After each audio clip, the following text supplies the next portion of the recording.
businesses come and go, and the Bethlehem Steel ultimately was a business that was successful for a long time. And they gave a lot to the community in the way of jobs and so forth, but I don't know if it needs to be preserved in the context that it was, or if it's just got to be something that... It is a sad reminder of what could have been, so I hope they dismantle. I really didn't want them to do the museum. They didn't reinvest. Like, I mean, probably an engineer at Lehigh could tell you, but instead of steel, they could have redeveloped themselves. You know? So I did question when the whole thing about Bethlehem Steel, I really wondered whether it should be preserved as it is or not. I don't know what the answer is.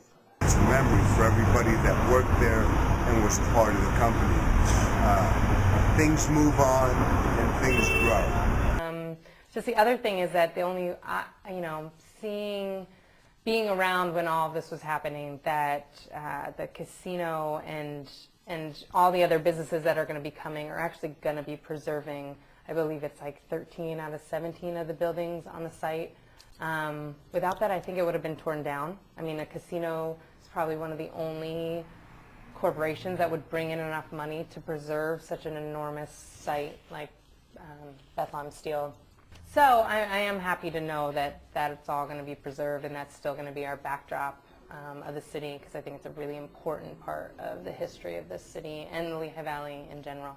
And as far as the casino itself goes, I was always kind of on the fence about it. I wasn't really for it, wasn't really against it, and I think I'm kind of still pretty neutral. It really, I don't think it does really anything for our business, but by the same token, it doesn't take anything away from our business. There's no real detriment. If it's using some of that land and some of that property, and it's not just sitting there empty, that's a good thing.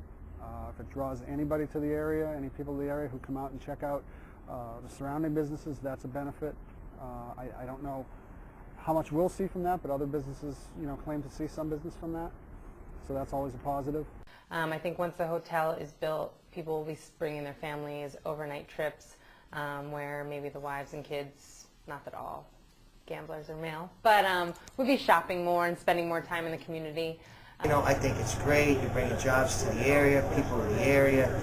The thing that I mind more than anything is that it seems that this area is becoming very cityfied and trendy, and I don't know that it's exactly what we were hoping would happen, but change is difficult. It's only going to help, because obviously if you work in a restaurant or you work in a place, let's say for example they employ 5,000 people. Do you think they really want to stay there all day, or they want to they want to vent out and go out? So if I get 1% of 5,000, wow, what's that? So I've seen casinos do a lot of good things for communities. I know everyone immediately thinks of Atlantic City, but there's many other towns that have casinos that have really done good things for the community. Hopefully in the future it'll bring more people to Bethlehem to enjoy what we've got here. So I'm excited for what's to come in the future in Southside Bethlehem.